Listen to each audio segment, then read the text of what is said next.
For the past 4 years, experts have been searching the Indian Ocean in the hopes of finding Malaysian Airlines flight MH370, which vanished under mysterious circumstances in March of 2014. With the exception of several pieces of debris, these searches have not been able to locate the plane. But during the hunt for MH370, researchers discovered the remains of 2 shipwrecks that went missing in the 19th century. As the Associated Press reports, the submerged ships were found some 1,430 miles off the coast of Australia in 2015, during a nearly 3-year, state-sponsored search by Malaysia, China, and Australia. That initiative came to an end last year, but the Malaysian government has since approved a new attempt by a private American-based company to locate MH370. Last week, the Western Australian Museum announced that it had identified the ships as 19th-century merchant vessels, which had been transporting cargo holds of coal when they sank to the ocean floor. Museum experts were approached by the Australian Transport Safety Bureau to review sonar and video data collected during the search for MH370, because records of ships lost in the area during the 1800s are incomplete. The museum was not able to conclusively determine the identity of the shipwrecks. But Ross Anderson,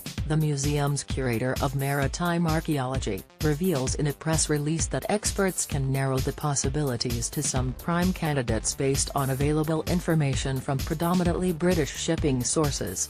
One of the wrecks was a wooden ship, which, according to David Williams of CNN, is in a state of advanced degradation. Remains of the cargo and various metal implements, like anchors and fittings, are still visible, but the vessel's hull structures and timbers have vanished. Anderson believes that this ship may have been the W. Gordon, which was lost at sea after the brig departed Cape Town, South Africa in June 1876, during a voyage from Clyde, Glasgow to Adelaide, Australia. Another possible candidate is the bark Magdala, which disappeared in 1882 while travelling from Penarth, Wales to Ternate, Indonesia. Whatever the identity of the vessel, it appears to have came to a violent end. The ship's cargo was found scattered across the seabed, suggesting that it went down as a result of a catastrophic event such as explosion, which was common in the transport of coal cargoes. Anderson explains in the statement. The second wreck,